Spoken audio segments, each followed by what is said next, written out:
بسم الله الرحمن الرحيم الرحمن علم القرآن خلق الإنسان علمه البيان الشمس والقمر بحسبان والنجم والشجر يسجدان والسماء رفعها ووضع الميزان ألا تطغوا في الميزان وأقيموا الوزن بالقسط ولا تخسروا الميزان والأرض وضعها للأنام فيها فاكهة والنخل ذات الأكمام والحب ذو العصف والريحان فبأي آلاء ربكما تكذبان.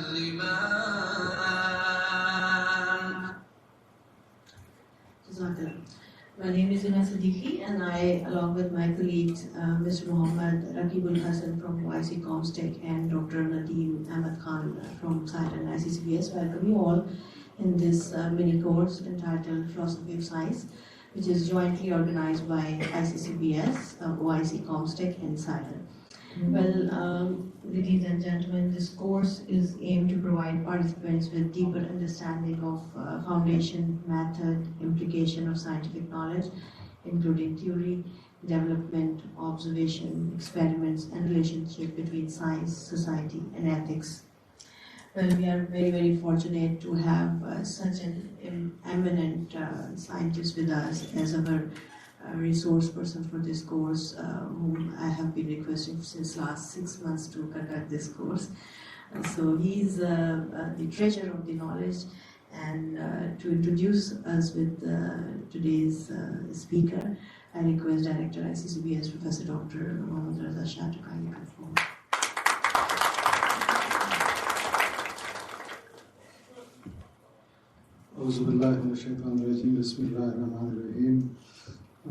Respected teacher,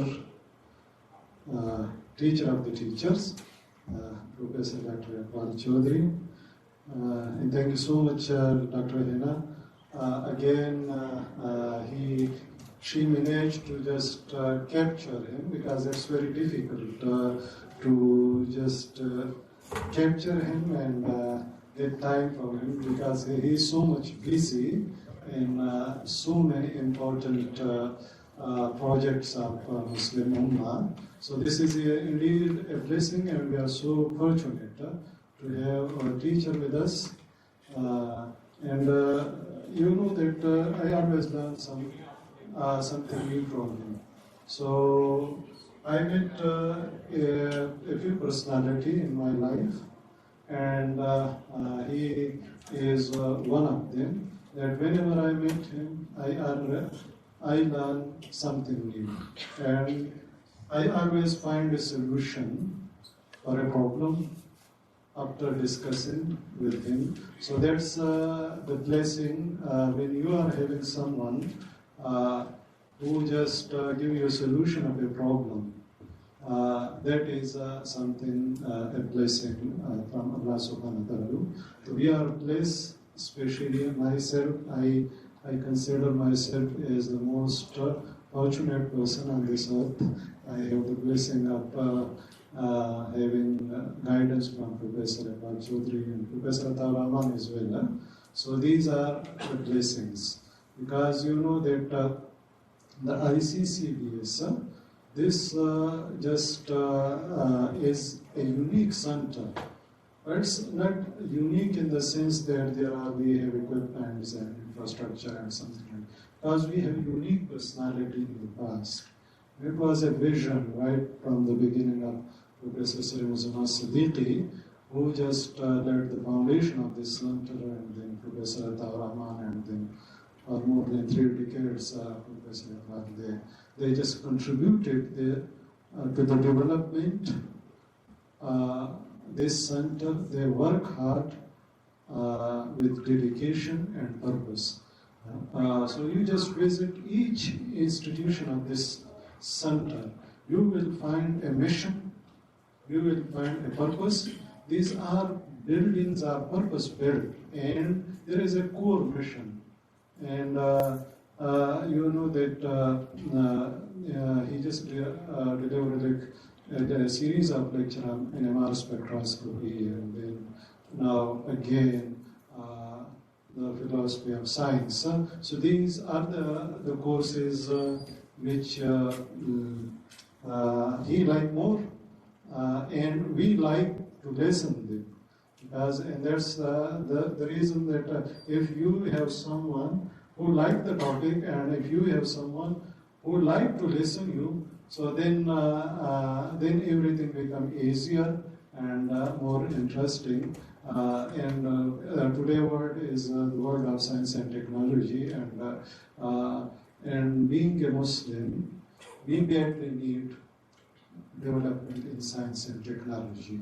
And this is, we have never felt so much the need in our history that we are feeling now today after the war in Gaza and Iran, because that's where we are lagging. We should realize that we have not spent on science and technology. We have spent most of the time on luxurious items. We have just built beautiful, one of the world's tallest buildings and one of the most beautiful buildings in the world, unique museums. But the nation cannot just progress, and the nation cannot reach to the height with these. The nations and the Muslim Ummah, they can just challenge the West or the Israel and the enemy of the Muslim Ummah by just concentrating on science and technology. And that's where we will be today listening what is the philosophy of the science. And that's where being Muslims and the Ummah badly need. With this, I would not take more time. Thank you so much, sir, again for just sparing your time. And I know that it's very difficult for you to manage, but this is your baby, and this is your center. We are just here to take care of it. We're just, thank you so much, sir, for sparing your time.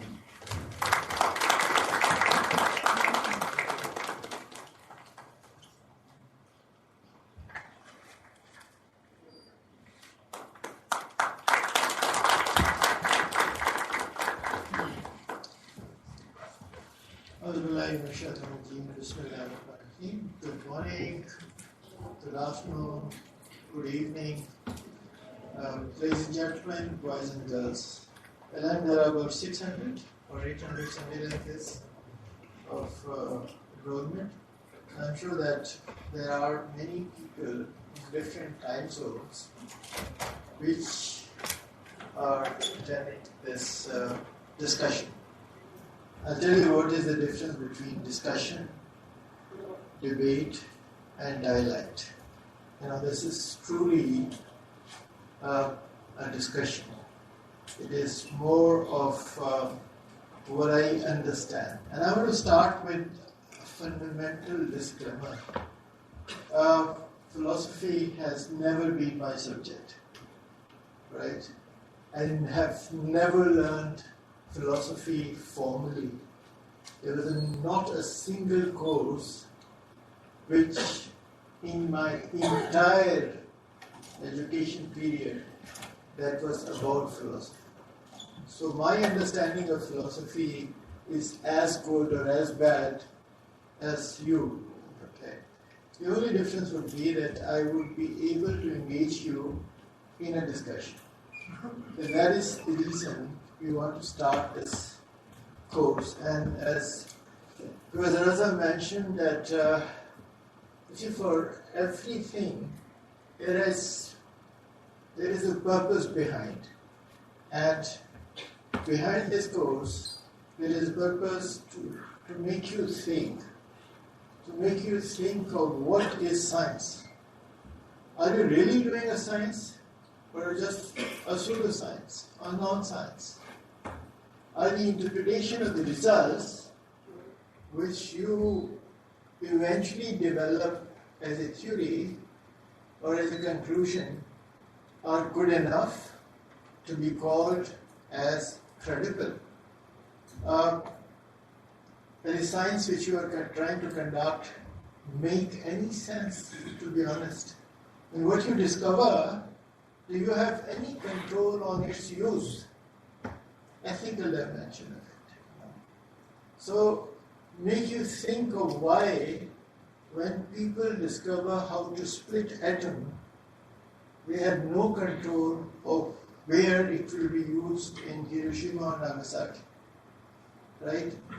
When, long time ago, in England, Watson Crick was discovering genetic engineering, he has never thought that it would, at some point of time, would have use of, which is just beyond imagination, such as biological weapons or creating superhuman beings. Or computer science, AI, artificial intelligence, you scientists discovered and developed artificial intelligence, but do you have any control on its use? It is used for hunting people, right? In different regions of the world. So there are ethical dimensions of it. And this is exactly what we need to engage in this discussion. But you see, before we indulge into philosophy of science, we need to know what is philosophy. Fundamental basic question. Why do we need to learn philosophy in order to understand philosophy of science?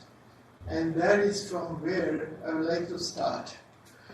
So what has happened was that this is a selection of Hina, so I have absolutely nothing to do with it.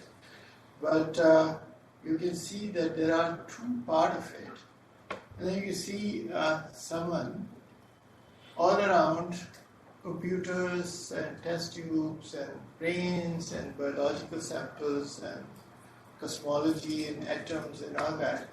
On the other side, there is someone who's with a book and perhaps many books.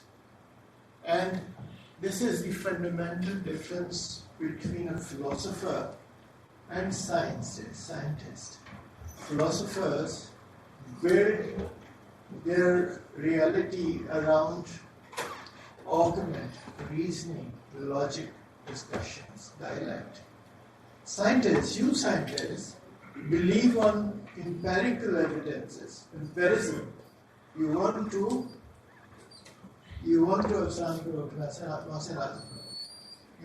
test your hypothesis by experiment. You want to draw theory. You believe on empirical evidence. And that is the fundamental difference between the scientists and philosophers. But that doesn't really mean that there are two distinct families of scholars.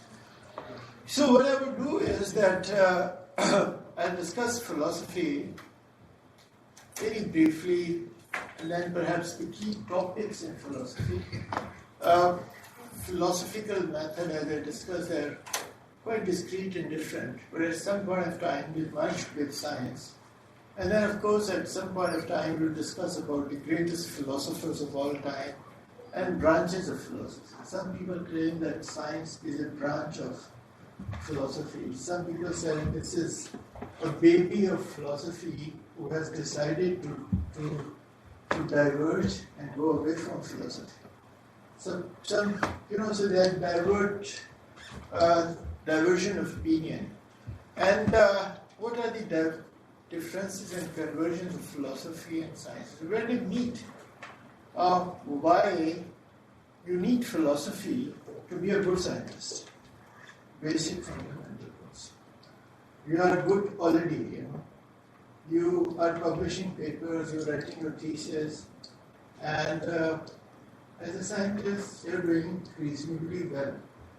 but perhaps some understanding of philosophy can make you even a better scientist, right? Because by philosophy we learn logical, systemic reasoning and thinking, and that makes you a better scientist, a better scholar, a better doctor, even a better father, or whatever. So everything would be better if you know a bit of philosophical method and how philosophy helps science, still helping, and the key methods in philosophy of science. And then, of course, we'll see some examples. So let's indulge into a discussion. What is philosophy? Okay. Philosophy, you use philosophy in many words. You often say, this is my philosophy. I believe on this philosophy. But I'm not really sure whether you're talking about a real philosophy or just an opinion, which you call as my philosophy. My philosophy is to have Nihari every Saturday or something like this. Or my philosophy is that, I like to walk for 10 minutes or something like this. You see, philosophy is primarily a combination of two Greek words, philosophia. Philo means love. Nucleophiles and electrophiles and all that. Philo is love. You know that. And most of these words which you use in chemistry are actually Greek words. And they also indicate to you that somehow, this chemistry was born from Greek philosophy. Your degree is Doctor of Philosophy. You get Master of Philosophy. You never learn philosophy. Yet, there is no single mention of philosophy in your thesis. But you're still a PhD. Philosopher, you get philosophy. So somewhere, every branch of science was born from philosophy. At least that a lot of people claim about it. So love of wisdom, it is the search of knowledge, truth. And the fundamental difference between animals and thinking animals is the search of knowledge. Biologically, we are all animals, right? There is no difference in terms of biology. We are all animals. The difference between us and so-called animals, that they are on survival mode. They're looking for immediate survival, but we, thinking animal, we have this curiosity, okay? We have capacity to think and reason, and then we have the capacity to communicate.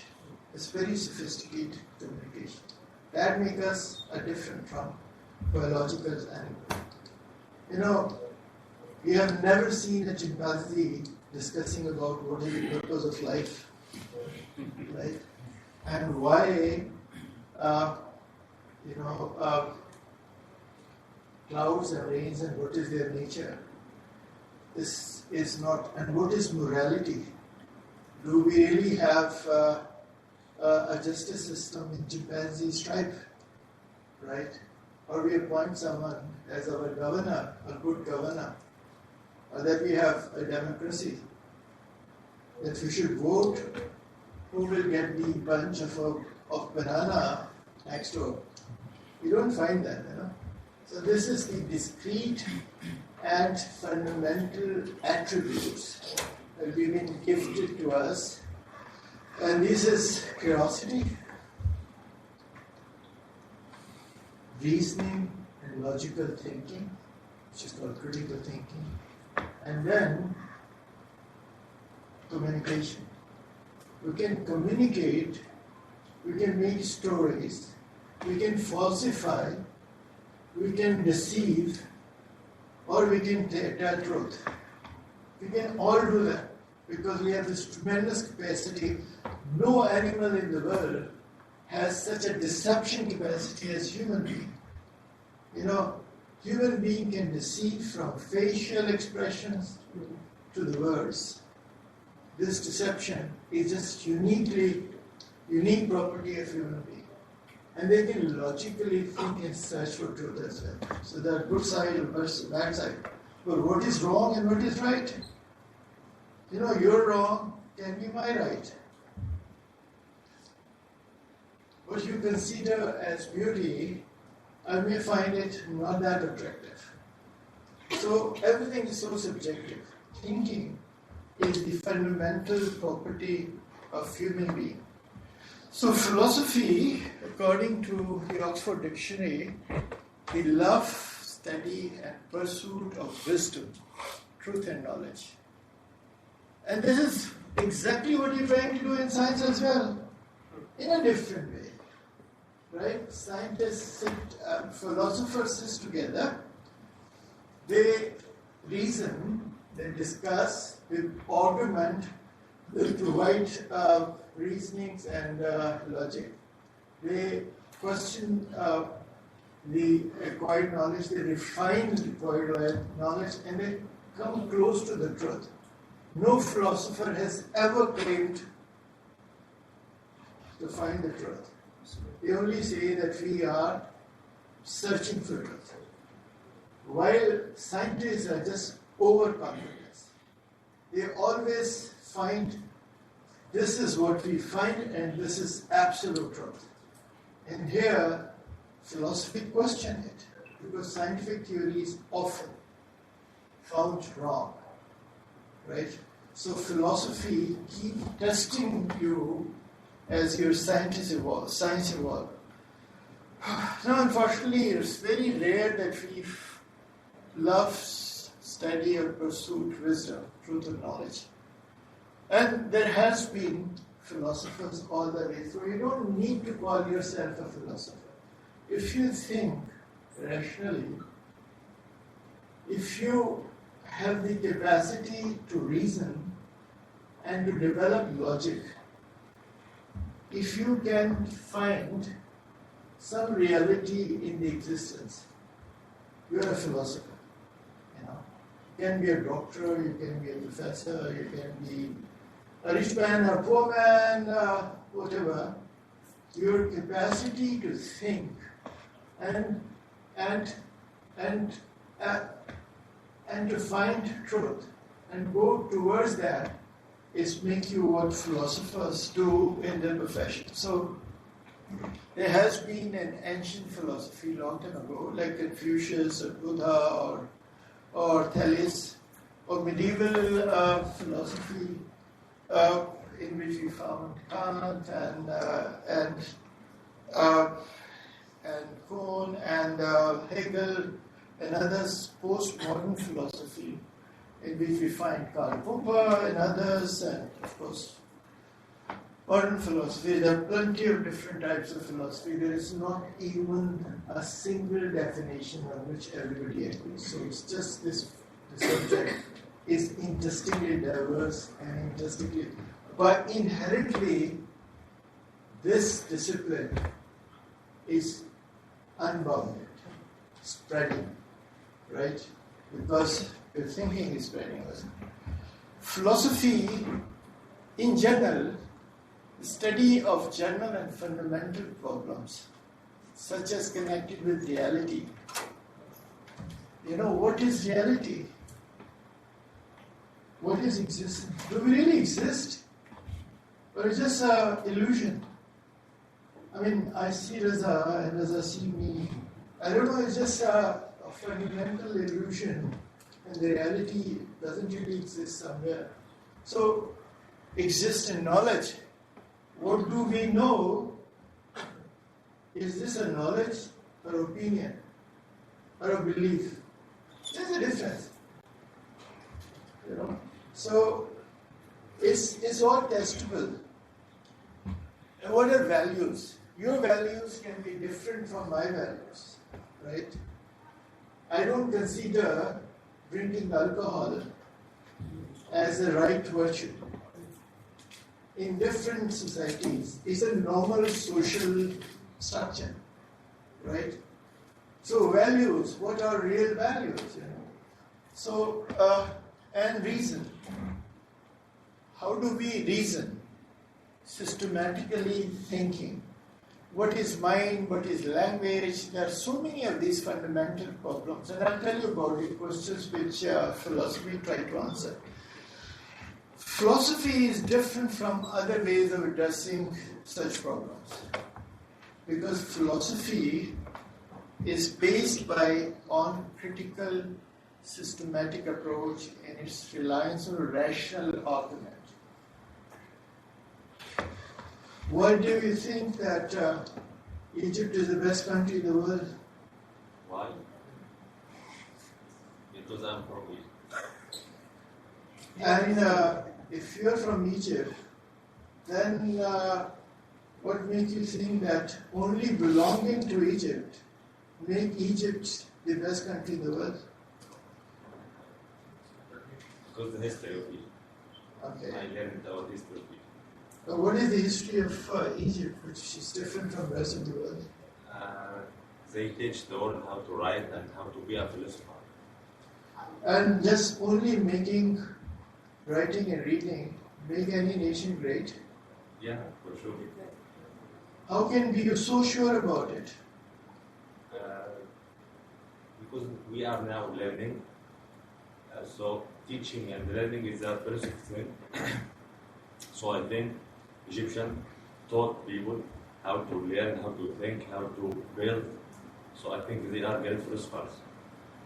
Only Egyptians think that they are the best because they have bring it.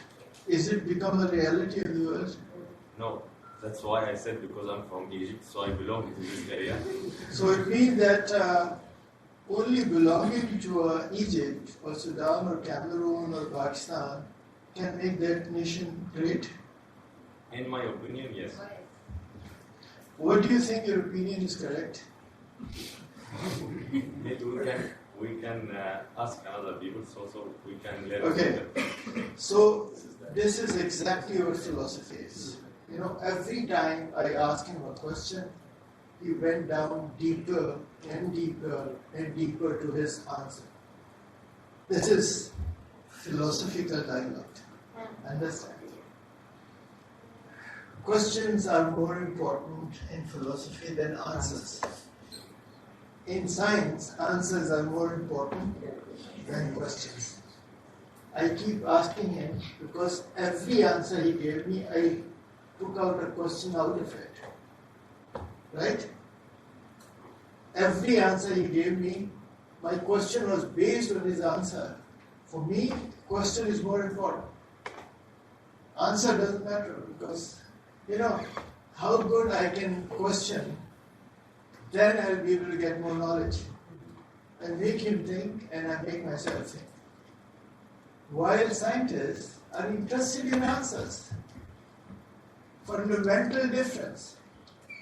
But how do you know that the answer you're getting out of a scientific experiment is a correct answer? There are so many theories in the world which people claim to be exceptional and true, prove to be wrong. Right? So philosophy helps you to understand the scientific values in their work. And then this is so-called wheel diagram. How do you search for knowledge? What is your method of searching? Classically, there are 4 or 5 different methods. For instance, the oldest method for knowledge was religion. Because our priest has told us that he communicated with the God. Therefore, it is truth. It's called belief. Belief are dogmatic. Dogma, central dogma in science? DNA, RNA, protein. Similarly, beliefs are dogmatic. Dogmatic means you can't question. You don't question, you just believe it. They're not necessarily true. Right? So this was one oldest method of knowledge was religion. For instance, I'll tell you that 12,000 years ago, so-called Neolithic period, when people developed a method of cultivation, when they domesticized animals in Asia Minor, it's called Fertile Crescent, between Egypt all the way to Mesopotamia and Turkey. Syria, Lebanon, Jordan, all the way to Turkey. It's called Fertile Crescent. Here, the agriculture was developed. They started settling there. Before that, they were hunter and gatherer. They didn't really need any of this, right? But when they start settling into different places, then professions started.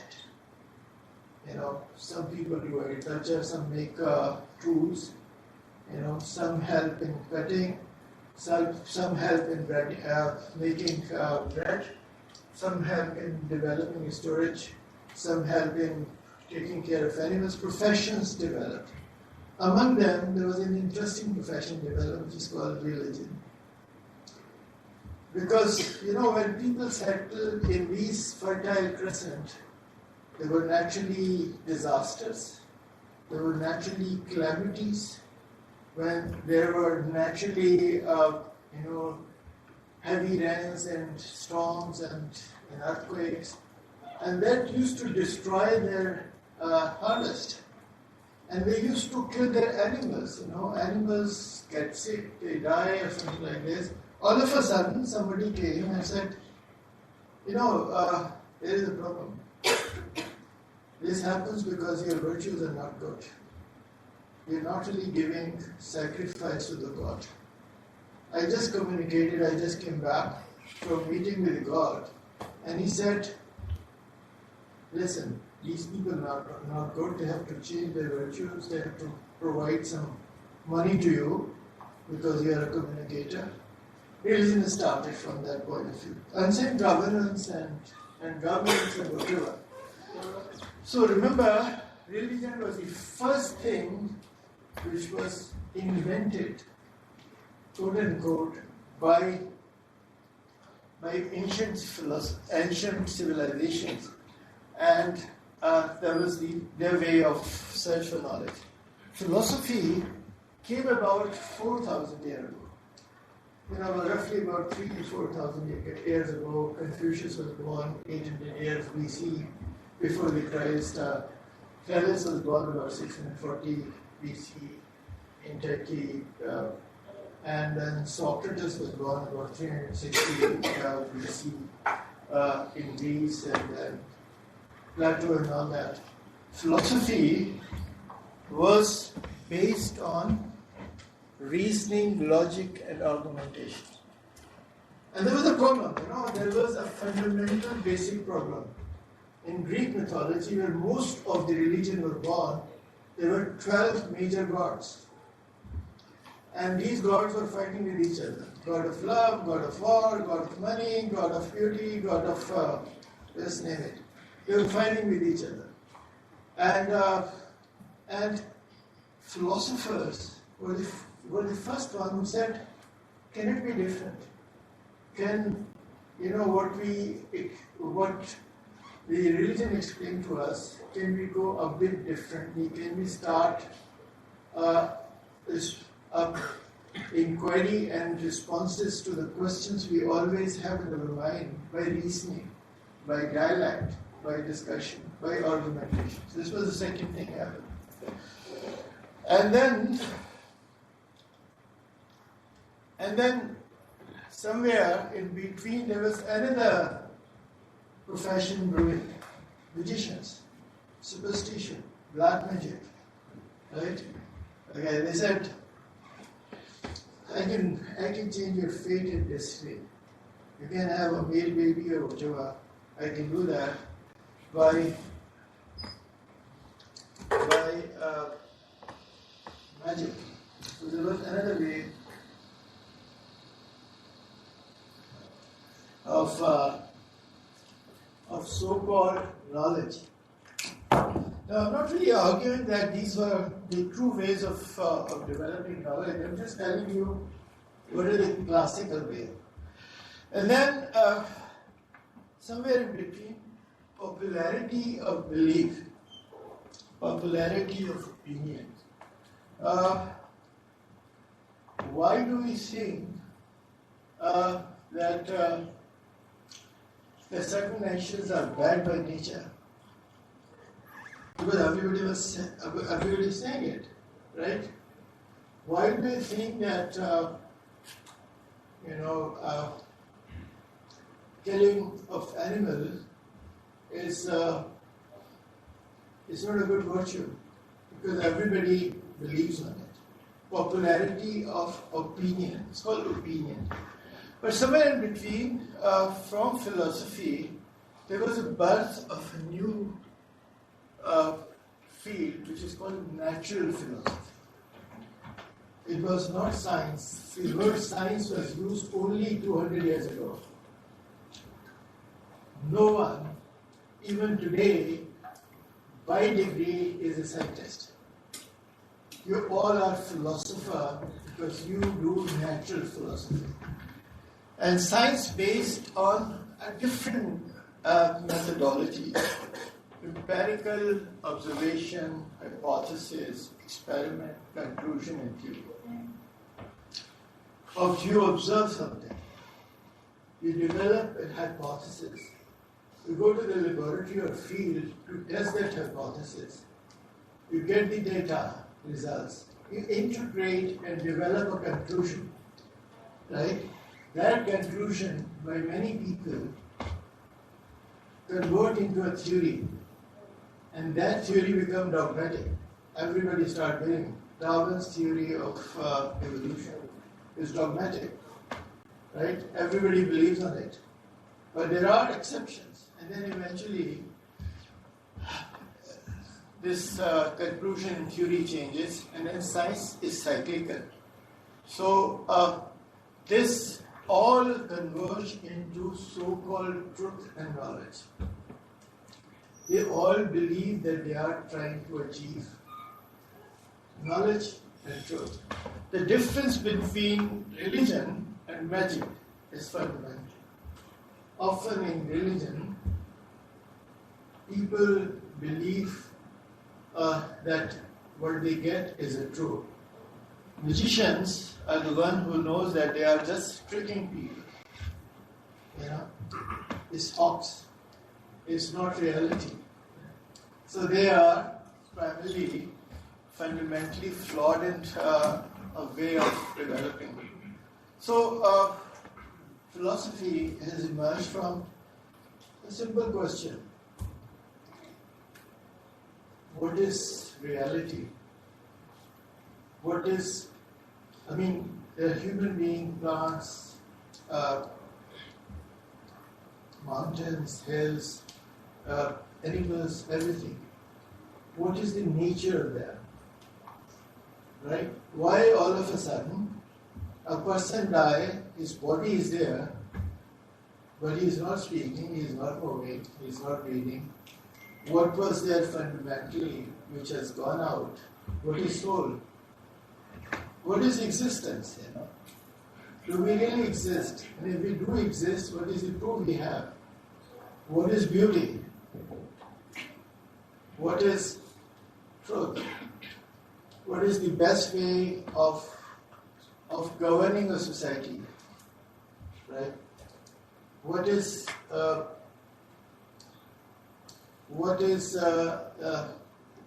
way we should treat different classes in society also? Fundamental questions such as, do really God exist? These are one of the most enduring questions of philosophy. Such as questions of what happened to us when we die? Where do we go?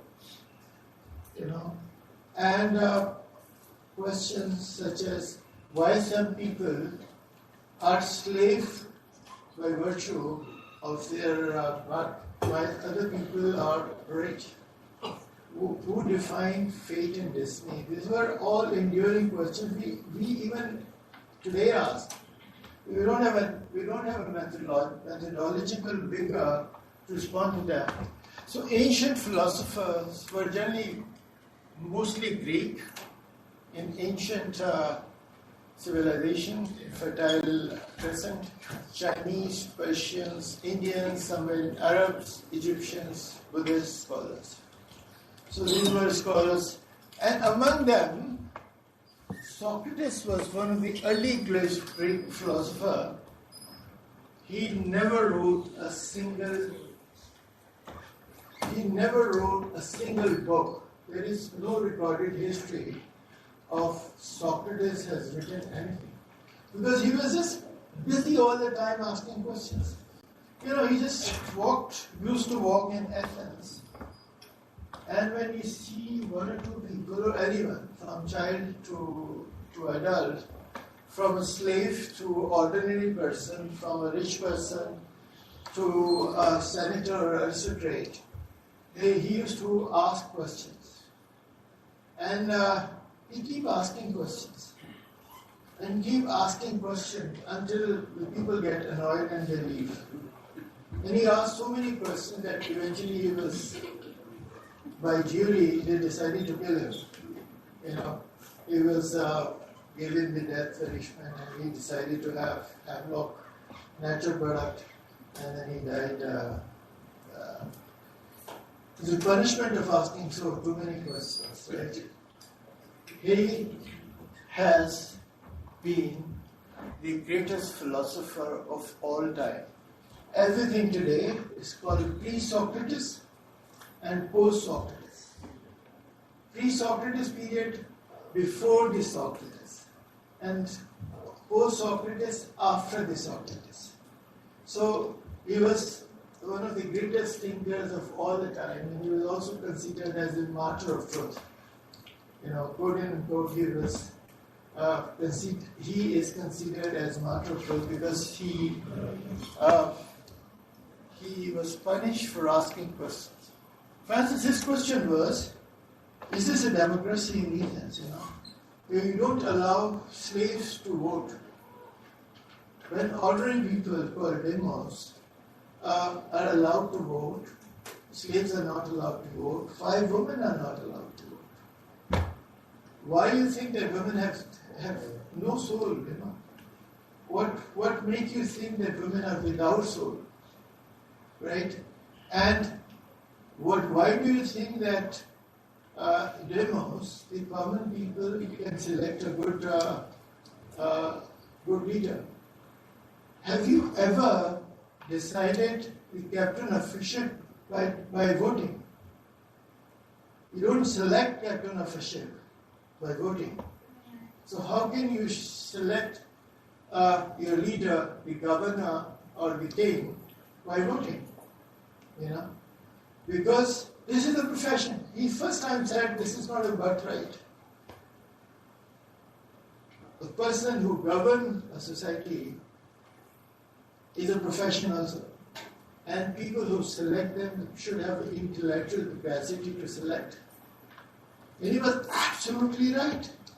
You see, if this was not the case, if this was the case that people have this intellectual capacity, if everybody was a philosopher, we would have selected a good king or a leader.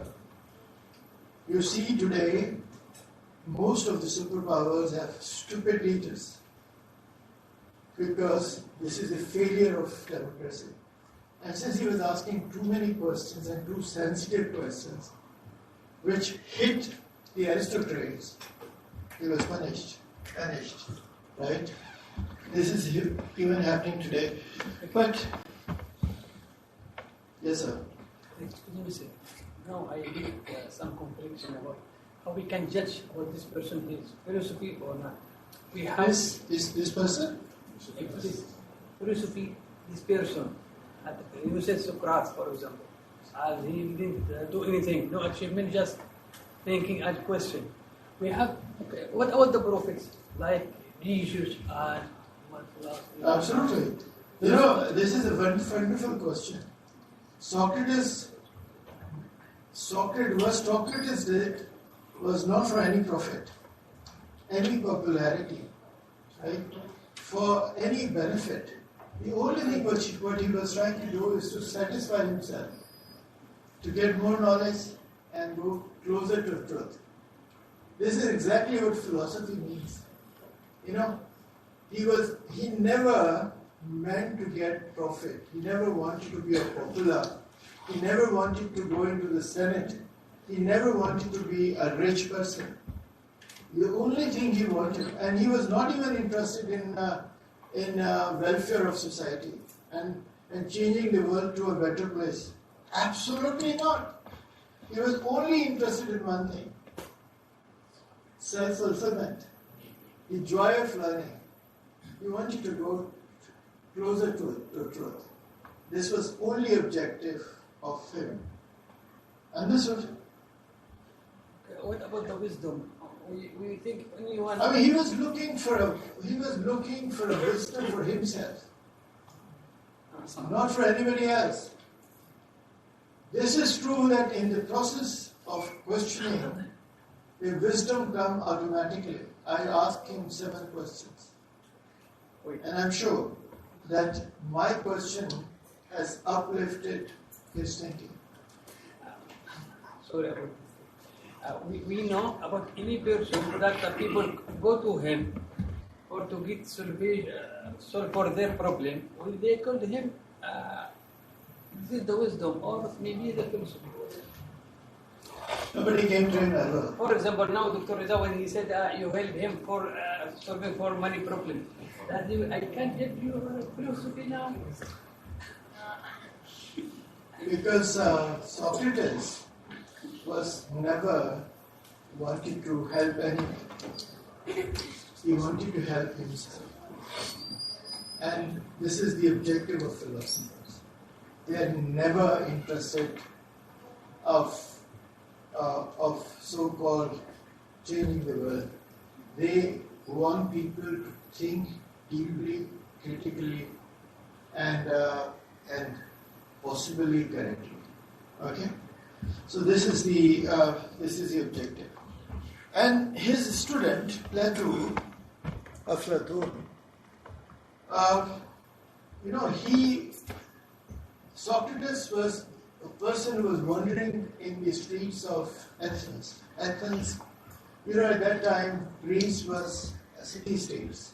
There was no single country. Every city was a different country. And it has a different system, it has a different god. Or goddesses, or many gods and goddesses. He has never created any institution. He has never written a book. He has left no record of his intellectual pursuit.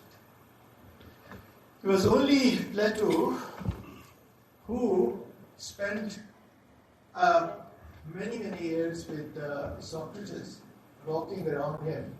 After the death of Socrates, after his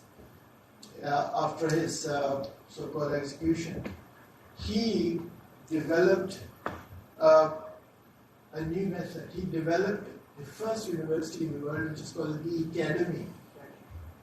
The Academy existed for about 300 years. And this Academy in Greece was the center of learning and knowledge for lots of people from all over the world. This was a period between 320 BC to 380 BC or something like this. Plato was so much in love with of Socrates that he wrote many books like Republica or Democracia or others. And in every book, his main character was Socrates. So all of his books were discussion with Socrates. And he told the world that the method which Socrates has developed was a reasonable method of inquiry. For instance, He said there is a difference between discussion, debate, and dialect. Discussion are casual. We meet each other, we discuss, we have our own opinion, you have your own opinion, we are not there except that we just casually discuss it. The debate is very different. The debate is that you are here and I'm here. You wish to win the debate by every ways and means. You have an opinion, you want to make sure that you win the debate. And I try my best to win the debate also. But sometimes winning the debate is a losing. Because sometimes we insist on the wrong thing and we win the debate. Right? Because we are so persuasive, we have a strong argument, we do whatever to win the debate. He said the best method of moving towards the reality is Socrates' dialect. And he named that on the name of his teacher, Socrates. Plato's student Aristotle was in academy for 20 years. And he learned a lot from Plato, but he diverted from Plato. He decided to leave academy and developed another academy, another institution which is called Lyceum. And his method was very different. He said only discussion, opinion, reasoning is not enough. There is also another way of inquiry, that is empiricism or observation. So he decided to go to an island, and then he used to walk around. He used to walk around between the villages, vegetations, flowers and plants. He used to go to the beach and used to see crocodiles or octopus and others. And he said that along with opinion, argumentation, and thinking abstractly, there is also a possibility of testing them by using empirical method, observation. He was an ancient scientist. He never did any experiment, but he explained in his own wisdom that plants grow in whatever way, animals have certain kind of a pattern, and that cosmology, that these different planets move around Earth. It is the Earth center, and with the speed of Mercury is more than the speed of Jupiter. He just was in observation. So Aristotle or Aristo was a student of Plato, wrote many books, and considered, both of them are considered as the greatest philosopher of all times. I'll tell you how science was born from philosophy, and it was well before Socrates. Hellas of Miletus, which was close to Izmir in Turkey, he formed a school called Milesian school. And Thales was an amazing philosopher. For instance, he went to Egypt. And he waited. He knew about his height, right? So he waited in the sun when his shadow was exactly of his height. Okay? So it was like, for example, it was like 6 feet. And when his shadow was 6 feet, and exactly at that time, tomorrow, he measured the shadow of the pyramid. For the first time, to the precision of a 1 foot, he was able to measure the height of pyramid.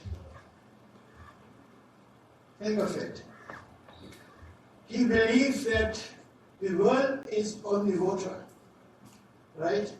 The world is resting on the water. Before that, there was a misconception such as earthquake happened when God and goddesses are angry and upset.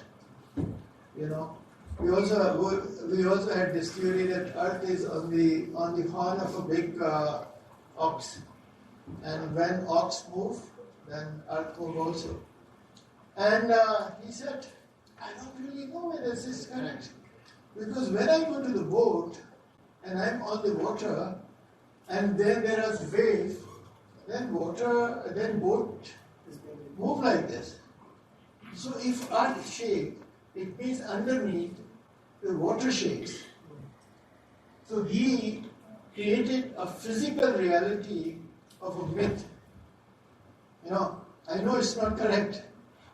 We know that this is not correct.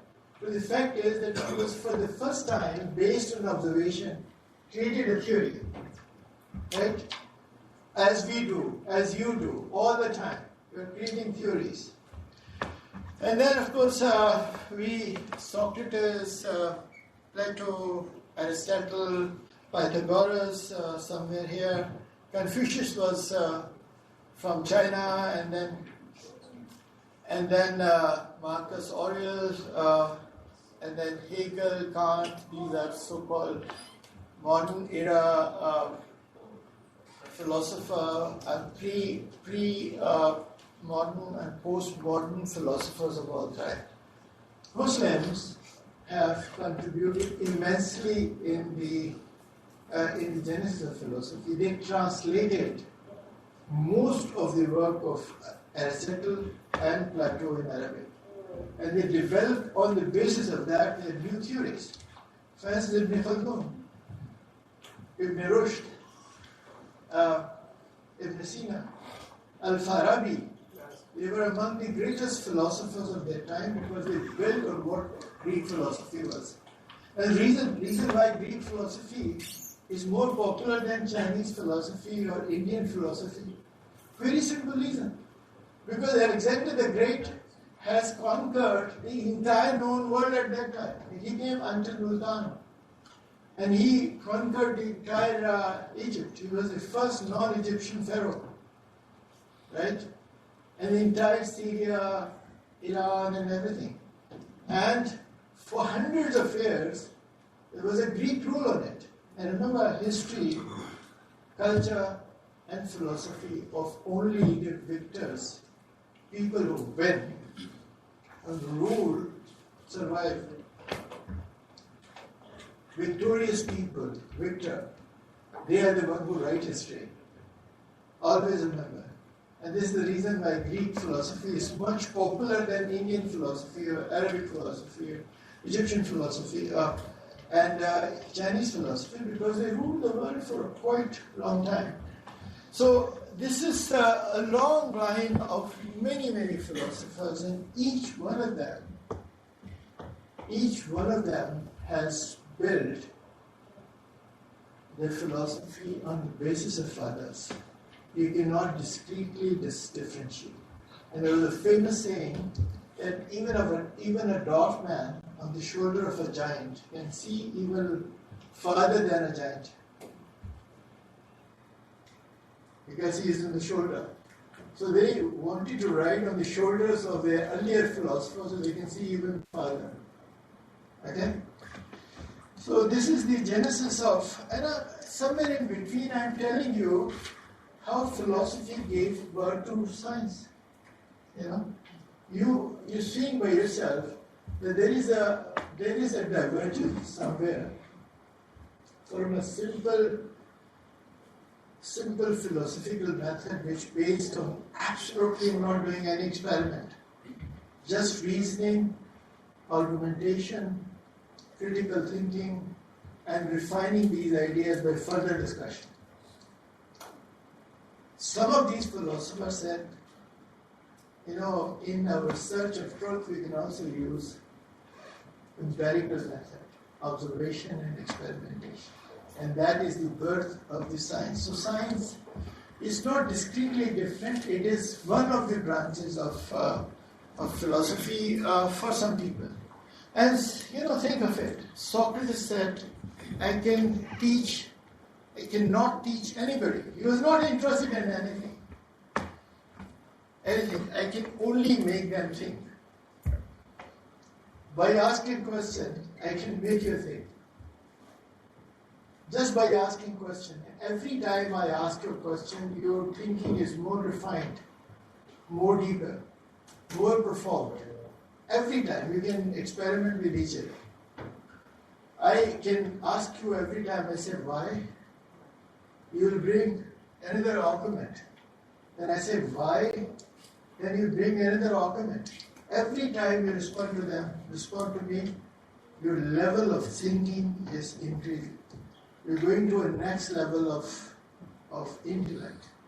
And this was his method. His method. This is exactly science does also. Every time you bring a theory, somebody do a research. They search again, They refine that, but in a very different manner, So, and Plato, reality is created by the mind. We can change our reality by changing our mind.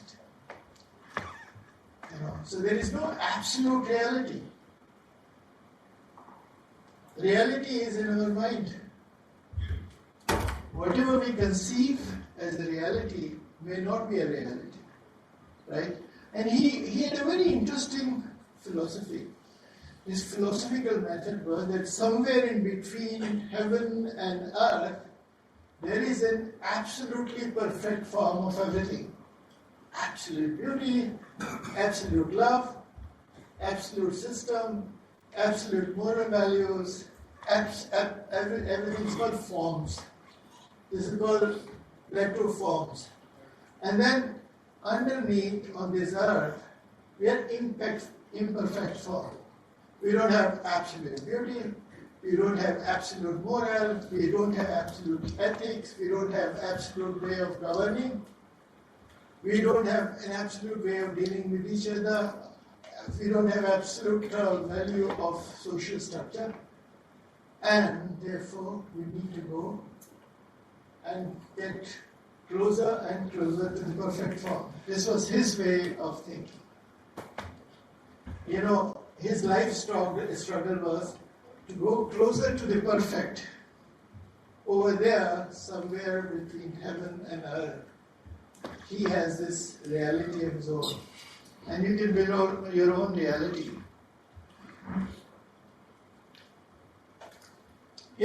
Aristotle was a very logical thinker. And of course, they were not illogical anyway. I'm not saying this. Let me say that all of them have tremendously contributed. These were the greatest thinkers ever. It is the mark of an educated mind to entertain a thought without accepting it. Do you do that? You don't do that. We don't do that. We don't accept any thought. Either we accept it or we reject it. We have nothing in between.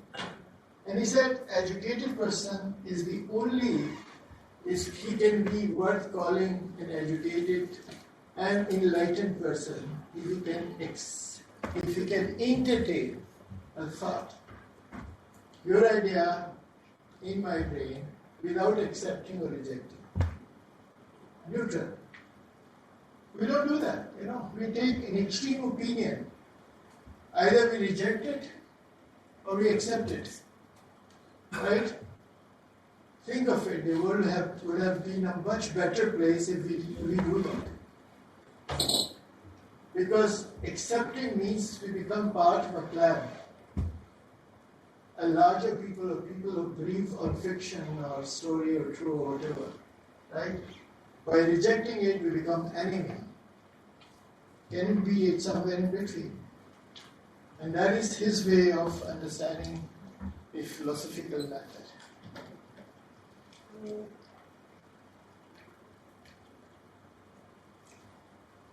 And then someone says, philosophy is the balm of the world of life. We live in a world where we have pain, we suffer. Have you ever thought why we suffer? Why do we suffer? Right? Why do we suffer? And they said life is about sufferings. We have different type of sufferings. But we can have some kind of a relief by reflective, critically contemplating, discussing one's own belief, values and experience to gain deeper insight. Have you, in the recent past several weeks, spent some time with yourself? No. We don't spend time with ourselves. We don't think. We're just running, right? We are busy in doing things, and we are losing the most important essence of life, of spending time with yourself. Have you ever thought of sitting somewhere and just thinking? We don't think, right? Philosophers said that for the sufferings of life, we need to critically contemplate, discuss, think, and have this deeper thinking. Reason, employing logic, a system of reasoning, we should be able to understand why it is happening. Why it is happening? Can it be a different way of doing things? Can what people say is a critical argument rather than relying on emotions or biases? Most of our opinions are biased or emotions.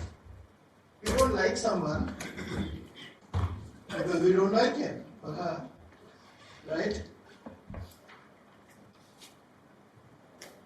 Or bias, I don't like that nationality or that people and all that. These are biases.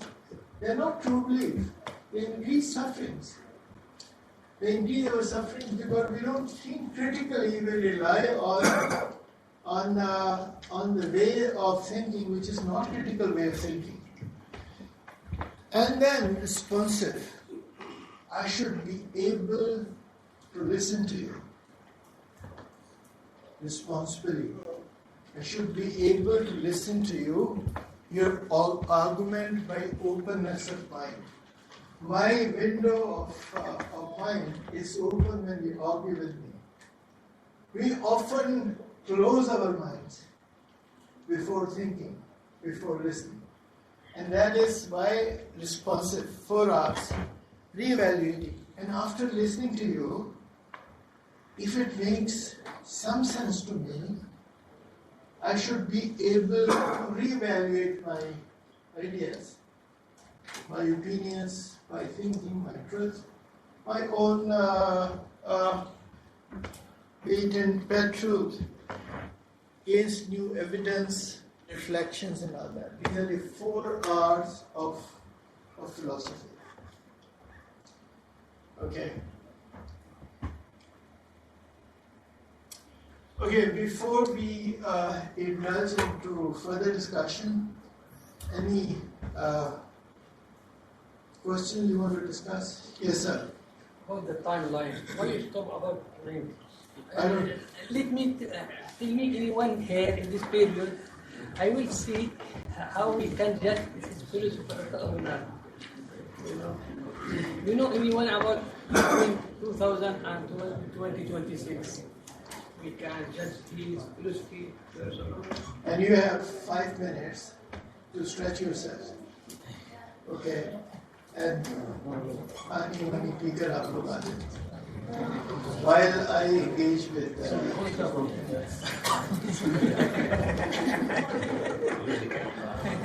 Yes, sir. What is your question? My question about the time in this slide. You talk about, you show us many persons there. Philosophy in this time. And you talk about 9. You don't have in this period now. Tell me anyone. I will watching or see videos how we can judge this philosophy. The Nobel Prize, anyone he gives. Your question help me to understand. and help me to think deeply. If you had never asked me this question, I would have never thought what you asked me. You make me think. I say, Yuval Noah Harari is an intellectual philosopher. I say, Kariko Yagumicha is a philosopher of very high intellect. I consider Farid Zakaria is a philosopher of political philosophy. There are many, but I don't claim to know everyone, because I don't really know many. Another question? So we have few online questions. Can we have them?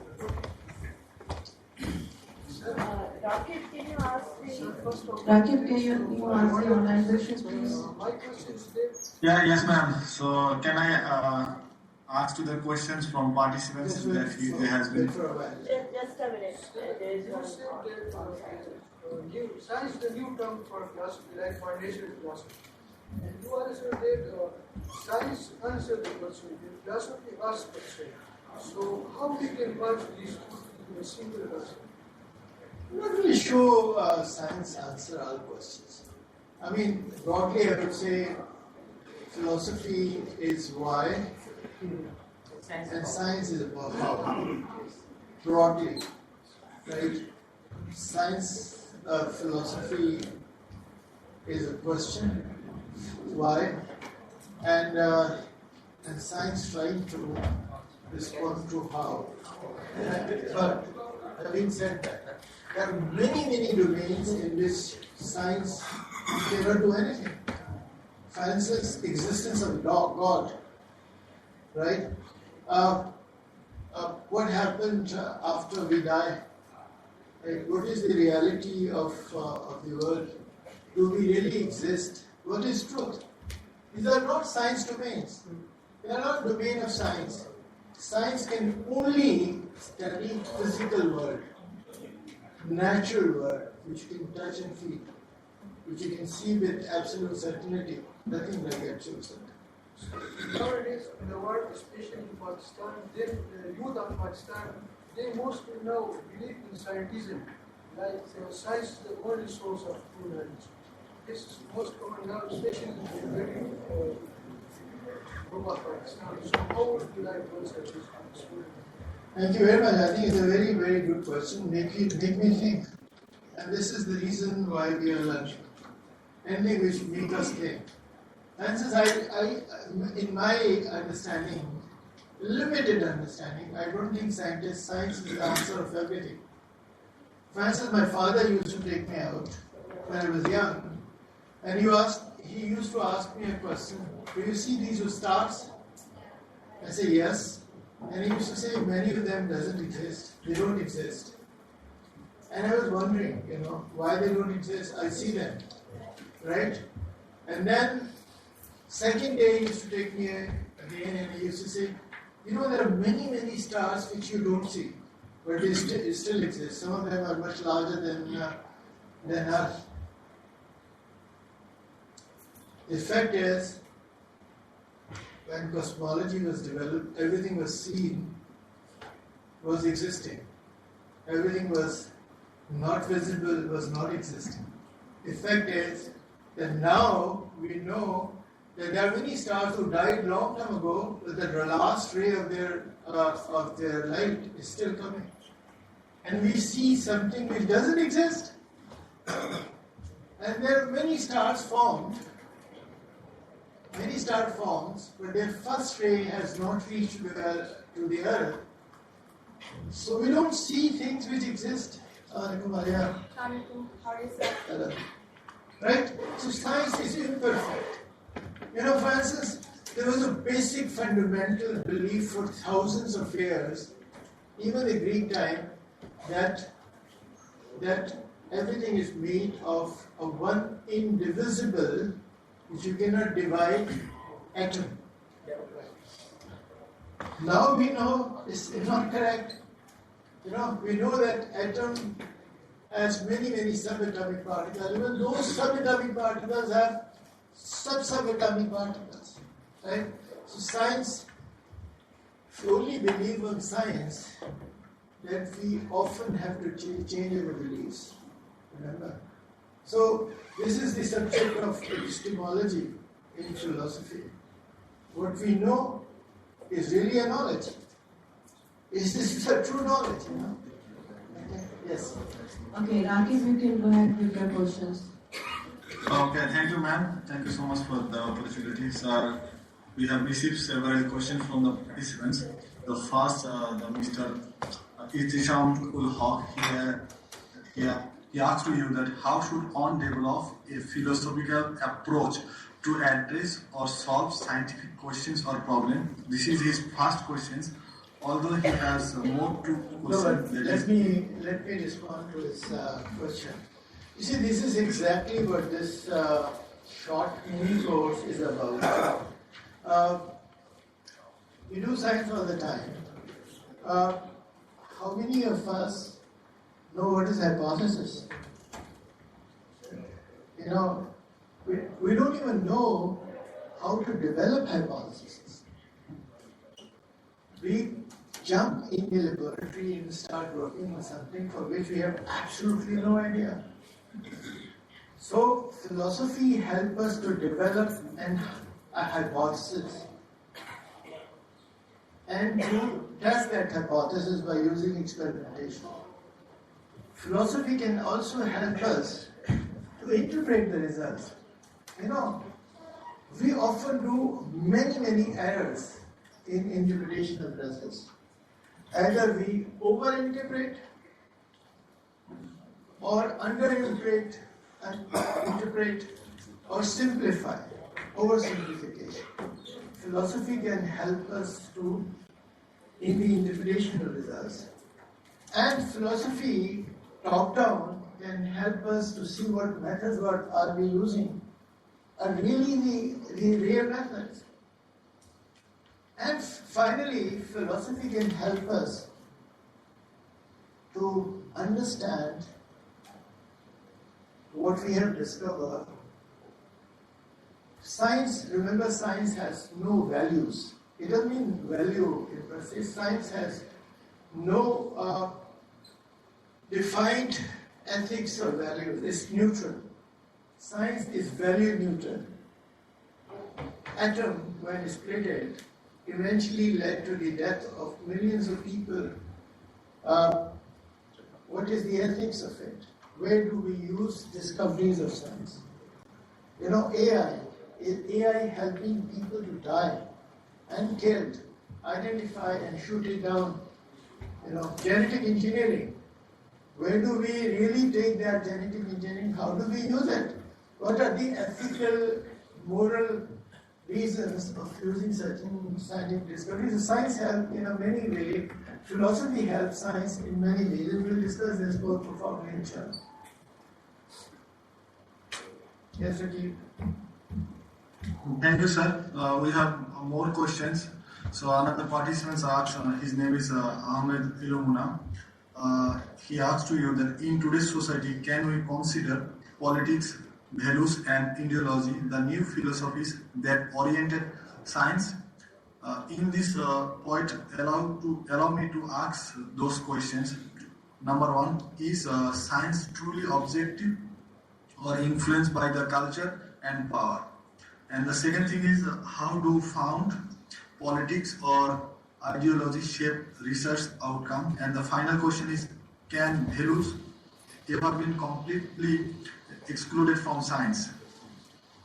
Yeah, this is a very profound question. Thank you very much. And let me tell you that philosophy helps us from a fundamental foundational issue. You know, scientists start from a bias.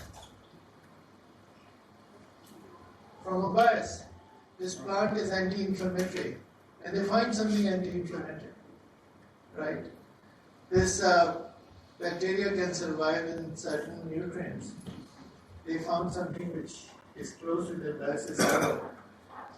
Philosophy can help us to develop hypothesis which is free of bias. Okay, it is very fundamentally important because bias in science, like bias in any discipline, is extremely dangerous. That is the foundational error that make the whole exercise useless. Now, second question is about politics, right? What was that? Ricky, what was the second question? Sir, second question was that how do finding politics or ideology shape research outcome? Yeah, of course, absolutely. This is biases also. You know, if we are looking, if we don't, for instance, I give you the example, please do understand that this is for the sake of example. It doesn't, that's my belief, you know, I come with a disclaimer. If you believe that eating pork is not good for health, you will find something in pork which is not good for health, right?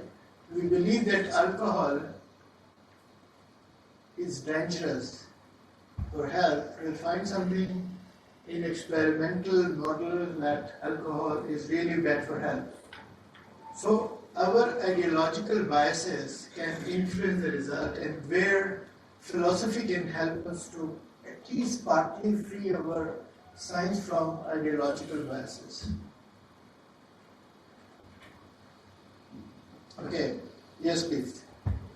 And the third question is that, sir, can values ever be completely excluded from science? I mean, to be honest, scientists have their own values. Scientists discover with absolute honesty something for the benefit of the people. But the problem is that the use is not in their hand. It's governed by the society, it's governed by the system, and therefore, I would say partly science remain valueless, you know, very neutral, because even if they have certain values, it's not of use anything like this, because once you discover something and you throw it into the publication, who will use it for what? This is not in your hand, okay? Sir, and another question is from Ahmed Madani. He asks to you how to connect science with the philosophy. That is what we will respond, inshallah. We will try to discuss. My limited understanding and discussion with you will try to understand. Philosophy and science are not two discrete subjects. True, they have different methodology, goals, and approaches. But science is the baby of philosophy. It's called natural philosophy. Philosophy gave birth to science. And therefore, philosophy remains extremely important. Wherever you do science without any philosophical inquiry, then you do a poor science. Because you don't really do critical thinking. And sir, another question is Kanta Anindro. She asks to you, what are the limitation and criticism of the 4 hours work?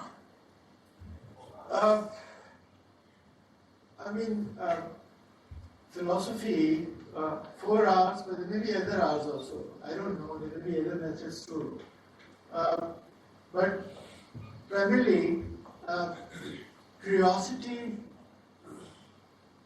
and critical thinking, and then to argument and communicate is what philosophy is. You have curiosity about the world. You have curiosity about stars, and you have curiosity about death, and curiosity about existence of a super being. You have curiosity about our moral values, and then you think about it in a systemic way. Remember that we do reasoning all the time, but logic provides us the system through which we think efficiently, in a better way. And when we reason, then we develop a better understanding of what exists. And then you argument, you discuss. Argument doesn't mean that you fight with someone. You do Socrates dialogue. You communicate. You use the sophisticated skills which human has, only human has, of communicating and learning. And that is these are the philosophical method, and they're cyclical. iteration. There's so many iterations. You discuss, you rethink, then you argument again, separated dialogue, you refine your thought, you refine your opinion or whatever, and then so is iteration. And through this method, philosophers try to go closer to the truth. They never claim that they would ever achieve truth. And they are, according to Plato, they go to closer to the perfect forms of everything. Okay, sir. Thank you for this answering these questions. So we have more questions from Shama Abujit, Egypt. He asks to you, what is the difference between mind and matter? Okay, I don't know, to be honest, because in my understanding, matter, these are existential issues.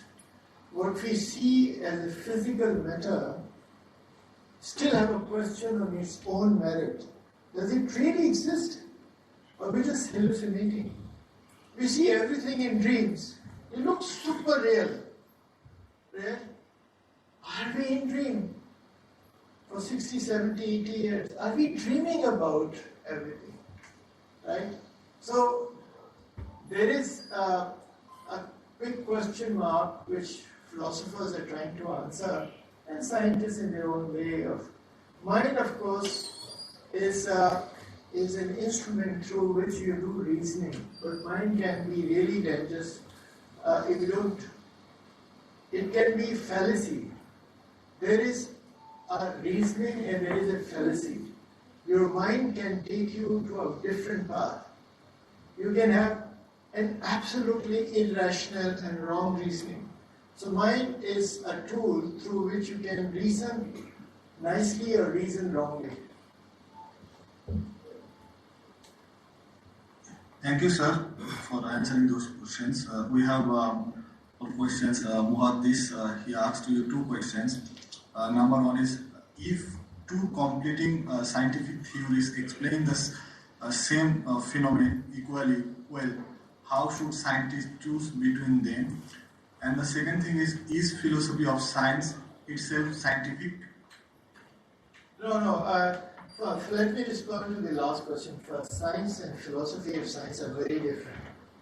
Science is what we do in our laboratories, observation, hypothesis.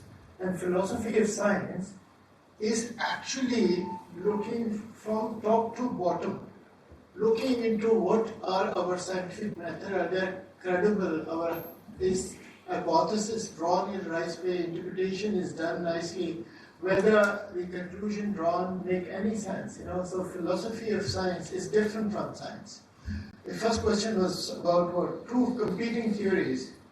You see, there are many occasions where we have seen competing theories. And that there is somewhere in between, in the beginning of the next discussion, we will discuss about theory of falsification. Science, in a true sense, not to prove. Science can only be disproved. If you have some theory, and if you have some results, and if you have some opinion, scientific opinion, then the authenticity of that opinion will depend upon falsification. You should be able to falsify that. You don't work to prove it, because if you try to prove it, you will always find a proof. There is a problem in science. If you try to find a proof that if you find that it is anti-cancer, anti-inflammatory, anti-something, anti-something, okay, you will find a proof. According to Karl Popper, science only can be called science if you can falsify. You say it is not inflammatory. And when you are unable to falsify, there is a science. Understand, this scientific method which is called science, is different. For for instance, pseudoscience. Science, you can falsify and you say, okay, it cannot be falsified. I'm unable to disprove this. Therefore, it is correct. And instead of it, if you say, I keep proving it, because you have a bias, you want to prove it. And you want to prove. There is a reason that world literature is full of wrong science. What was the other question? Sir, last more questions from Professor Dr. Shamsun Nahar. She is from Bangladesh. She asks to you that I have a question. How philosophy and propaganditism is connected? Can you repeat, Rakib? Shams, Yes, sir. Shams was my student, and her PhD number was like 12, 13, 14 or something like that. What is your number? I was the 51. 87. 91. Sorry. Okay, so can you repeat? She was asked to you that how philosophy and diviner is connected. Okay, so philosophy and religion are so two discrete things. Wherever people try to reprove religion, either by St. Augustine or some other people, they have gone into a different direction and they got themselves confused, right? For instance, the theory of metaphysics was used to prove Trinity. Holy Ghost, Son and Father. And so philosophical methods were used to prove religion, and we do that also in our religion as well. Better we should not do that. Many of those people become atheists at the last stage of their life. So we should keep religion and philosophy different. Religion are belief. You don't question them. You believe them as they are.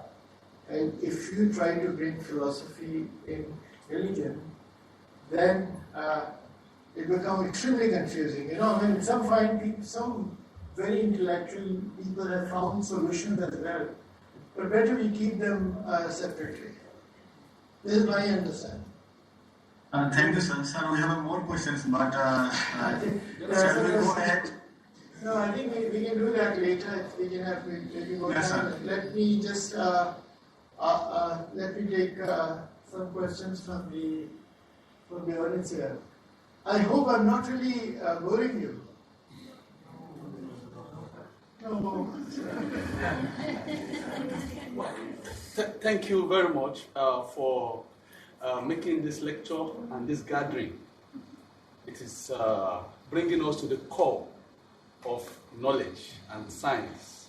And I see some pictures online. Sometimes people come to the university very brilliant. By the time they are out of the university, they are less brilliant than they were. And it brings a philosophical question that their curiosity have diminished when they were seeking for knowledge, and now that they assume that they have knowledge. So bringing back philosophy into science, I think, is a laudable effort that will enable the scientists to remain humble, to continue to seek endlessly. Because the question I ask myself, will Socrates consider himself a philosopher?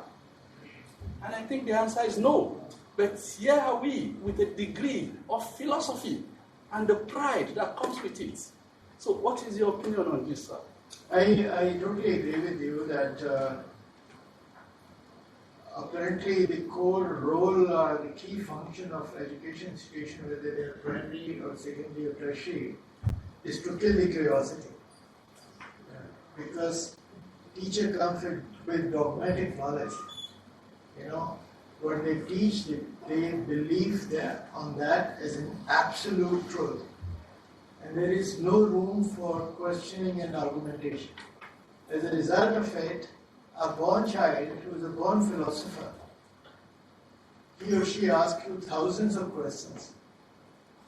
We make sure that we kill their curiosity systematically, and by the time they graduate from universities, they're a lot less curious, they're less intellectually bright.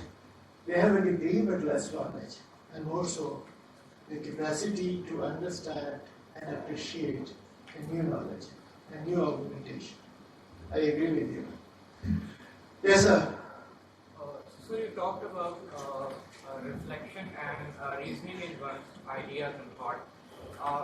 Now, I don't really introspect my ideas because when I do, I believe that most of basics of my ideas are really flawed and I haven't really thought about them. So I often get very uncomfortable when someone really challenges my basis of my ideas because I'm under that fear that my basis of ideas might collapse. So I'm oftentimes really comfortable under the blanket of my illusion. Now, philosophers do that. They introspect their ideas. They introspect the basics of their beliefs. But scientists don't often really do that. Although there isn't really anything fundamental in the definition of science or science as an activity, but scientists really don't do that. I can't help but surprise that. Yeah, I think it is primarily proven that philosophers come with an open mind. They come with a clear understanding that what they have reasoned and postulated and developed an idea can be wrong idea, can be far from truth. And they are so much open to Socrates' dialect, understanding the other people's opinion without fighting it, right? Without becoming defensive. You don't fight in planes or on ground or wherever. You just simply understand that the ultimate aim of your discourse is to learn more. Very objective. Science, on the other hand, is fundamentally based on inductive reasoning. That you have three data sets. Based on that, you develop a theory for the whole world. Inductive reasoning. You induce and then you believe that these three plants or these three chemicals which you have developed, the quinidine system or indole alkaloid or something like this, would always be anti-cancer. So the fundamental problem with science is that it's inductive. You induct your reasoning based on a very simple, small data set. And then you generalize it to the whole world. Which can be wrong, because you find exceptions. And this is the reason that science is always revising. And this is the reason why you need philosophy. You need a philosophical check on your understanding and theory. Remember, there is one thing called paradigm. Everyone, many scientists in this era found something interesting in atoms or bacteria or viruses or whatever. They develop based on that. It's called a theory or a paradigm. Then, with time, people start discovering exceptions, outliers. And then at some point of time, that body of exceptions becomes so much that theory crumbled and go into the ground. And then you need to start all over again to develop a new paradigm, a new theory. You have seen that many examples of such things. Okay. Sir, I hope I respond to your question. So when you started, you mentioned that almost all of the philosophers, they used to travel from one place to others for knowledge seeking and all. So since you travel a lot, also you have been traveling almost to every country. All my life. Yeah. Almost. Yeah. So is there any connection between traveling and then curiosity and thinking? To be honest, I don't know the connection. One can be at the same place forever and can still be a very good philosopher, very good thinker. It depends on how do you approach a problem. How do you approach a problem and how do you interact with the other intellectuals of your time. Travel increase your observational knowledge, not necessarily in intellectual knowledge. And there is a difference. Please. So, if I can convert that observation into an intellect and a better version of knowledge, then I can be a better thinker, not a philosopher, but a better thinker. Okay, shall we proceed? I have one question. Yes. It's a matter of fact that the pros and cons relate with every scientific discovery. I mean, if it has some uses and significant bad effects, or it's lethal as well. So, in this regard, we have ethical policies from the nuclear to the AI use. But don't you think that these ethical policies are enough to protect the lethal effects of humanity, lethal effects of science to the humanity? But if it's so what would be the more, in your opinion? Very important question, but I talked to Maria. Dr. Maria is my student also. What was your number? Well, you should ask to Dr. Zahid. Okay. She has done her PhD with me at Dr. It has to be number one, always, in your list too. That is... okay, so her question is whether the existing value system is good enough to direct the scientific discoveries towards human welfare. The answer is obviously no. It's not happening. Science, the results of science being used for destruction, disinformation, dismay, and you just name it. For instance, I give you the information. When I was growing up, and no, not growing up, but when I started learning about internet and all that was in 80s. I was in US. I thought something very different. I thought that this rapidity of communication between billions of people will bring us together. We'll become a global village. This tool will make us better human beings, but because we'll be able to communicate, and communication is always helpful. On the contrary, something else happened. The tools of information are now used for misinformation. The world is more divided today than ever been in the world. Information are converted into misinformation and used for hate and division. Same with all branches of science. So I would say what actually happened in my limited understanding is scientific discoveries are often fast-paced, and moral values which require them to be in the right direction are slower in growth and genesis. So you just mentioned that we shouldn't mix religion and philosophy together. So my question is, why we shouldn't question religion if we have to pray 5 times a day? Why this figure is not 6, 7? So we have to think, we must do some research, we have to conduct some experiments related to science.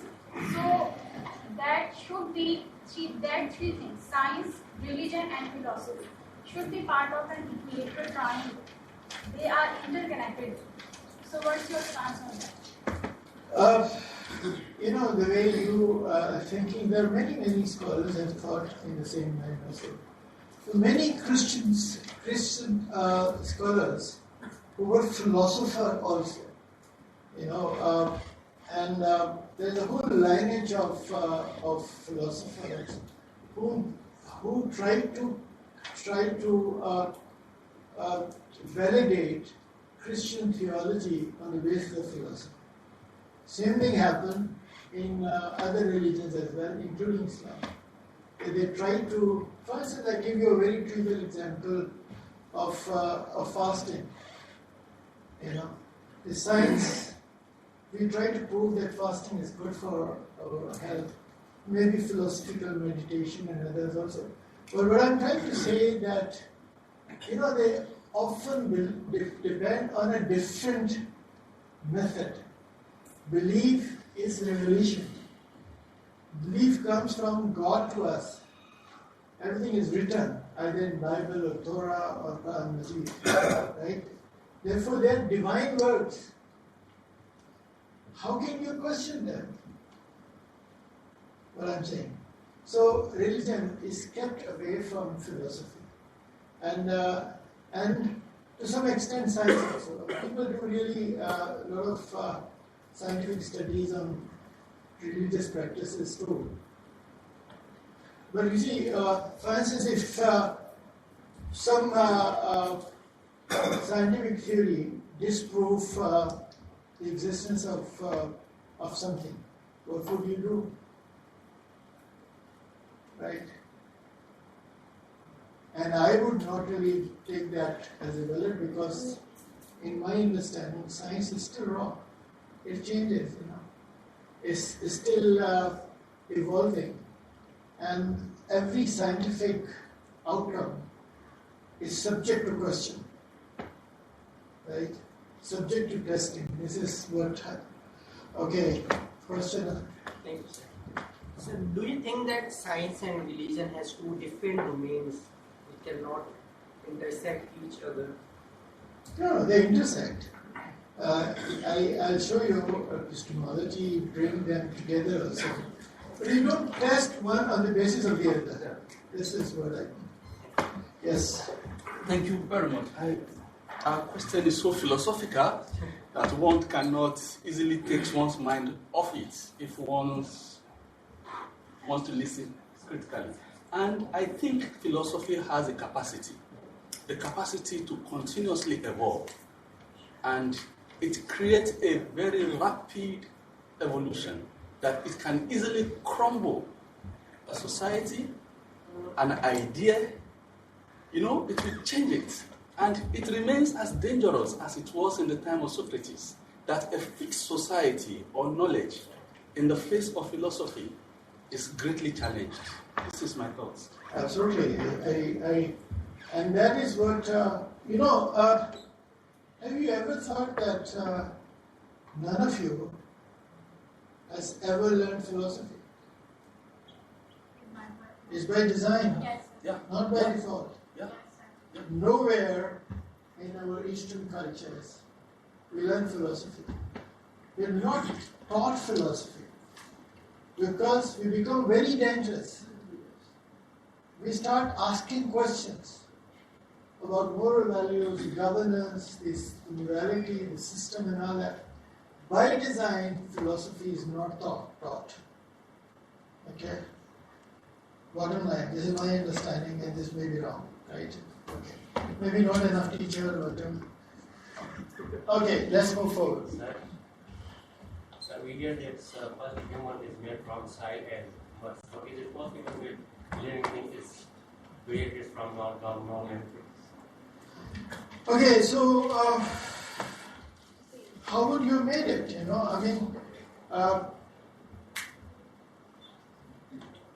Scientifically, if you try to, let's say, I have like 70% of water, hydrogen, oxygen, maybe like 10% of carbon, some nitrogen, some oxygen, and I mix them together in a buttock, in a pot of water, something like this, and you think that something like human would come out of it, right? So scientifically, you don't do that, but we, with the profound knowledge, understanding, it's very simple. All of us are made of stardust. All stars have same composition, more or less. We are made from the same They're made from the same elements, right? So if you want to prove it or disprove it is up to you, but this is the religious ideas which you often keep yourself to your own beliefs, right? Okay, shall we move forward? Sir, Rakib also have Rakib, here, please. I would like to ask two questions under the branch of topics in philosophy. That would be metaphysics. So I have two questions. If you give me those question answers, I will be very grateful. But we haven't started metaphysics yet. So anyway, okay. We can ask questions. That is, if reality is fundamentally composed of process rather than the substance, how does that change our understanding of identity and change over time? This is my first question. And the second question is, can abstract entities like number or moral values be said to exist independently of human minds?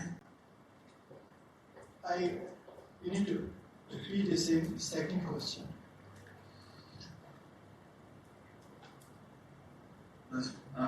Shall I need to repeat it again, sir? Yeah, please.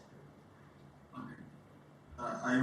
My first question is that if reality is fundamentally composed of process rather than substance, how does that change our understanding of identity and change over time?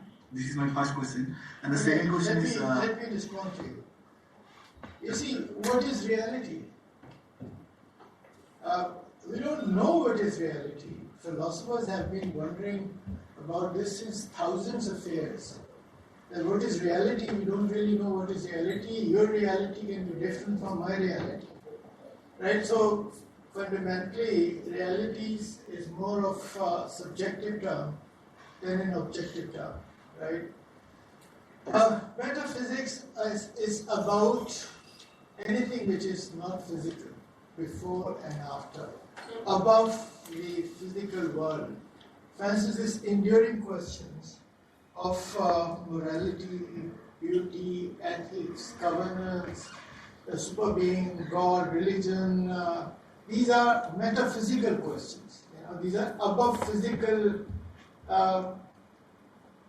natural objects. So metaphysics is just above that, right? And we will discuss that more. Okay. Thank you, sir.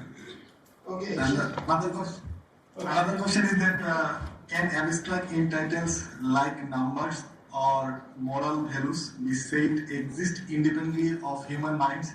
Abstract? Yes, abstract. Can abstract entities like numbers or moral values be said to exist independently of human minds? Read about realism and abstractism in coming lectures, so we will discuss that. Inshallah. Thank you, sir. Thank you. Okay, so what are the key tools of, in the last 5 minutes, what are the key tools, key topic and key branches of philosophy? There are many. People don't agree on how many of these branches are. But for instance, philosophers have been discussing metaphysical topics, Scientists do more physical topics, natural and physical objects. The philosophers have been using logical tools to develop an understanding and reason. We always reason, For instance, you reason that, the dark cloud and there may be a rain. So it's better to take an umbrella. This is a reasonable thinking. This is reasons which you do every day. Every day you do reasons, and you reason in everything. But there is a system of reasoning which is called logic. There is a separate subject. Epistemology. Your knowledge is subject to test. But do you think you have a knowledge? Is really a real knowledge? Or is just opinion or a belief or a popular popular misconception.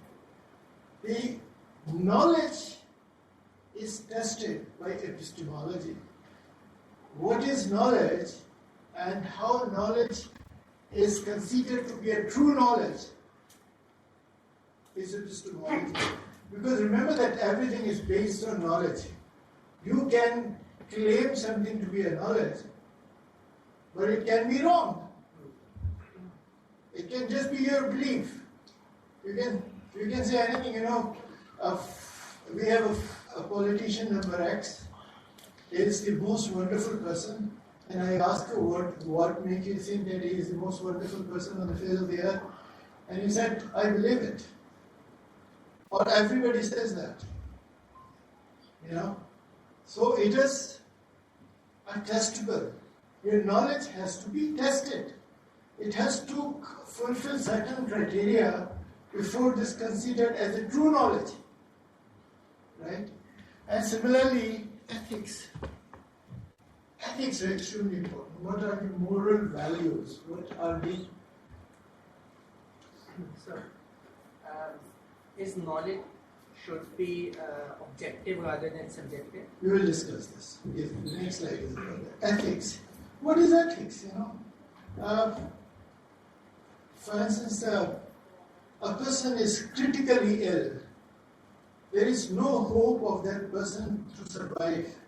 He's in a super suffering.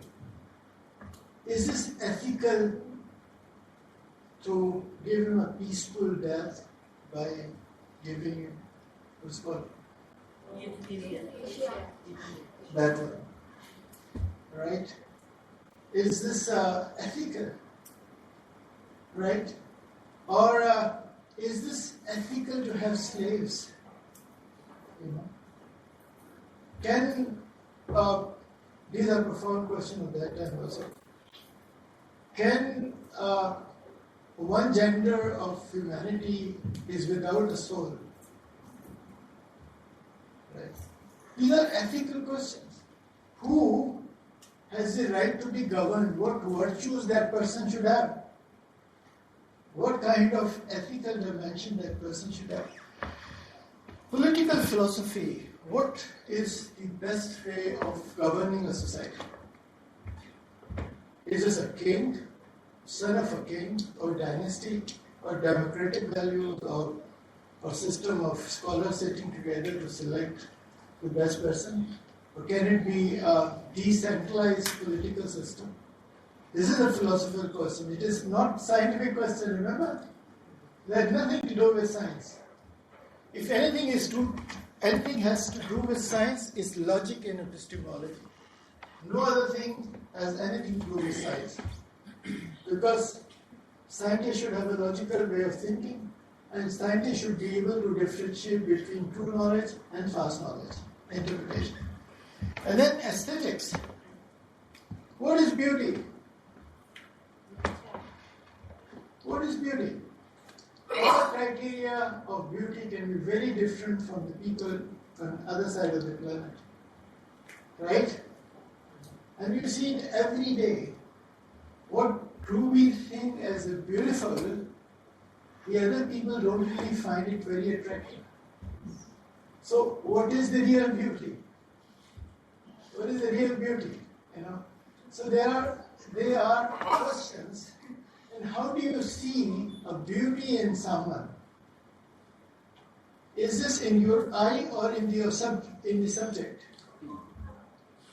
Right? I see Mohsin as a beautiful person. Is this that Mohsin is beautiful or the way I think? My eye. So what is beauty? Is very subjective. Your beauty, explanation of beauty can be very different from my explanation of.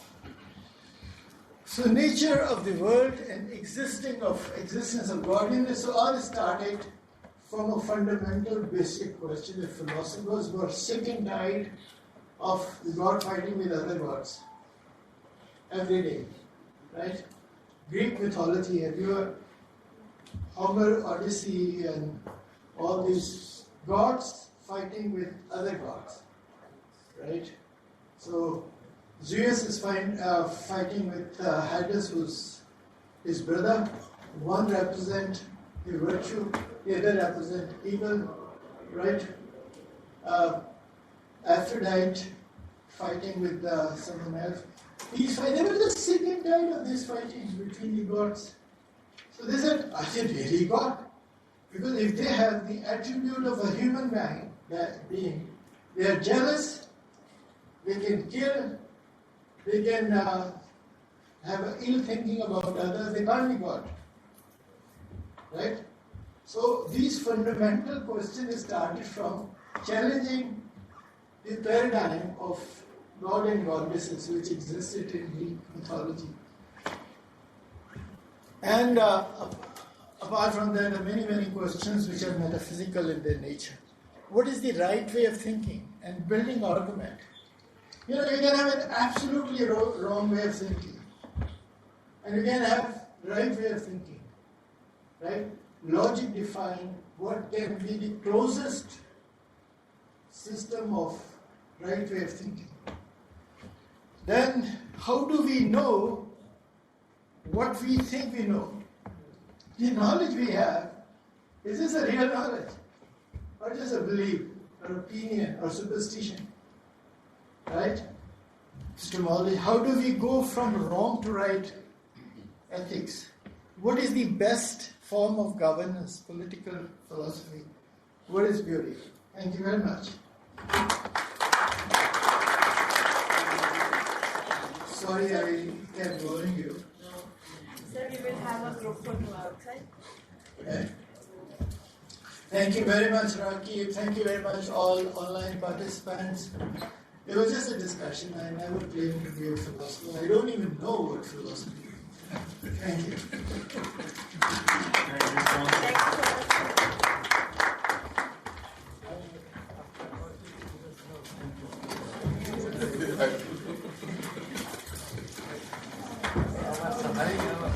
Let's gather quickly outside for the vote to be rapid.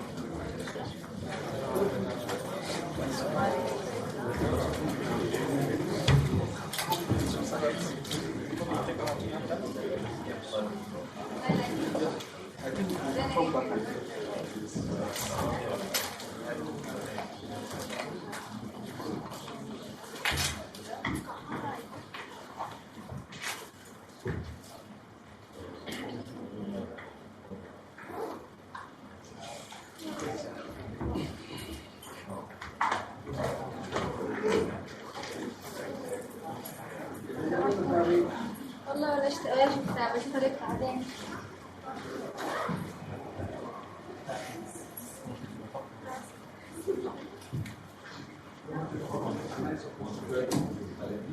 Thank you.